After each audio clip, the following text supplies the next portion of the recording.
For the first time in history, index funds have just recently passed actively managed funds by the amount of assets that are invested into them. And if you don't know what index funds are, they're pretty much a way to buy hundreds to thousands of different types of investments that track particular market segments, all within one purchase. Now, what's interesting about this is that whether you have your own brokerage account or retirement accounts like an IRA or 401k, my guess is that most of you already invest into some sort of index fund, whether you know it or not. In fact, if this were the year 1996, I may not be saying that because roughly $1.2 trillion were in actively managed funds, where index funds that are passively managed had significantly less ownership at the time. But over the past 30 years, you can indeed see that passively managed funds have been consistently on the uptrend. And in this video, I'm going to cover why index funds are becoming so popular, as well as the dark side to index funds that you need to be aware of. With that said, my name's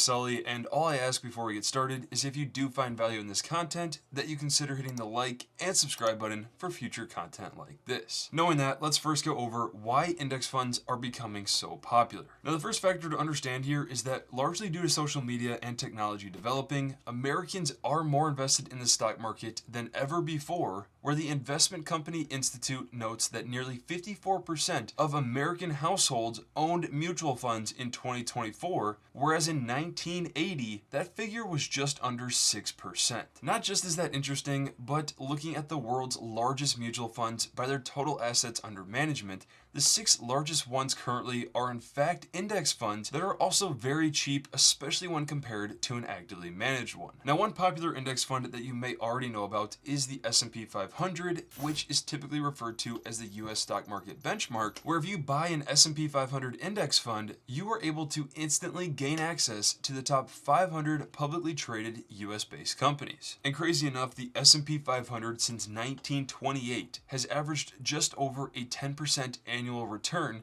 and roughly 90% of all actively managed large cap funds have underperformed the S&P 500. Not just that, but data shows that the longer of a time horizon, the less and less likely an actively managed fund is to outperform an index fund. You see, over a 1-year period, actively managed funds nearly half of the time beat their benchmarks, but if we extend that to a 20-year study, only about 10% outperform their underlying benchmark. Of course, the past doesn't guarantee future results, but if you do invest into a broad US stock market index fund, and you believe the US economy is going to continue developing over time, then so will your investment. Not to mention, but when one of the best investors of all time, Warren Buffett, says, if you invested in a very low-cost index fund where you don't put money in at one time, but average in over 10 years, you'll do better than 90% of people who start investing at the same time. And so to break down why index funds have become so popular, it's because they're cheap to own, where Charles Schwab posted that their average annual expense for their passively managed funds is 0.05% when compared to actively managed ones that are 0.76%. On top of that, index funds are also really easy to buy. They provide great diversification. They give you the flexibility to choose the types of market segments that you want to be exposed to while reducing the risk on your money. And not to mention, but they also save you a lot of time. They're much less stressful than buying individual stocks. Many are very tax efficient, especially compared to actively managed ones. And last but not least, with the right index funds, they have historically done very well for investors, allowing many to build wealth over time and retire with a peace of mind. Which it's really interesting to see how the S&P 500 dates all the way back to 1923, when it consisted of 233 companies and was computed weekly. And then to 1993, where index funds still barely had that much traction when compared to actively managed funds, where they now have more than half of the entire market share, and with ETFs alone becoming much more popular, you can now see live changes in their prices. You can trade them whenever you want, similar to stocks, where you can also trade options with the ETFs. It's honestly really fascinating to think how much has actually changed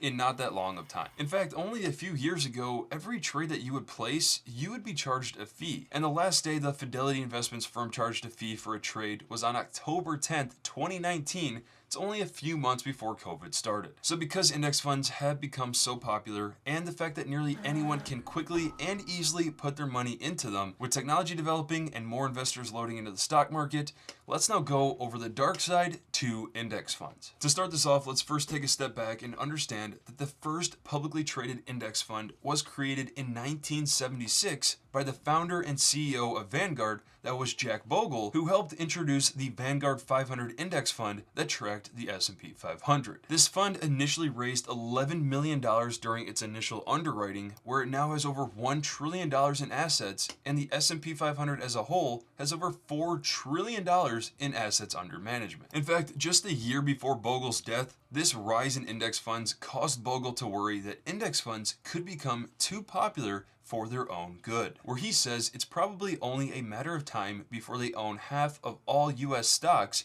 and he did not believe that such concentration would serve the national interest. He also said their increasing dominance may create some of the major issues of the coming era. The reason is because if historical trends continue, a handful of giant institutional investors will one day hold voting control of virtually every large US corporation, where the three specific index fund managers dominate the field with a total of 81% share of index fund assets, and crazy enough, Vanguard alone has 51%, then BlackRock at 21%, and State Street Global at 9%, where such dominance consists primarily because the indexing field attracts only a few new major entrants. And that's because asset management is a business of scale, meaning the more money a firm manages, the more it can lower fees, making it even more difficult for new companies to enter and compete in the industry. Crazy enough, a study in 2023 by Harvard Law professor John Coates noted that the big three now control over 20% of the votes on the S&P 500. This means that control of most public companies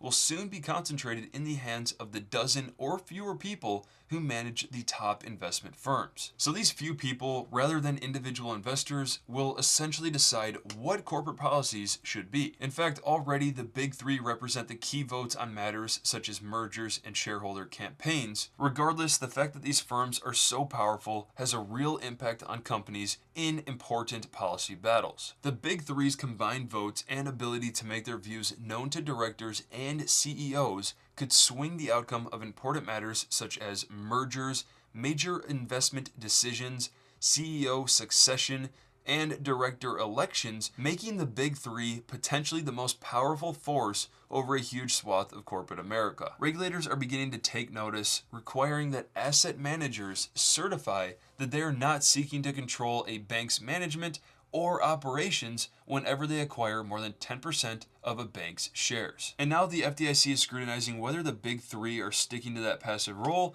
when it comes to their investments in US banks. Aside from that, there's also a lot of risk when it comes to competition because index fund investors are likely to own all the major competitors in a given industry, where companies that are all owned by the same mammoth passive fund may not compete as energetically, so they do not damage other holdings in their shareholders' giant portfolios. For instance, if Vanguard is the largest shareholder in both Ford and General Motors, why would it benefit from the competition between the two? Companies that are essentially owned by the same people have fewer incentives to differentiate themselves on prices and products, and if anything, they would use this strategy to control their market dominance even more. On top of that, there's already evidence that companies' concentrated ownership is associated with lower wages and employment and leads to price increases in certain industries. In fact, a 2018 study found that when the same firms are the largest shareholders in branded drug companies and generic drug makers, the generic companies are less likely to offer cheaper drugs,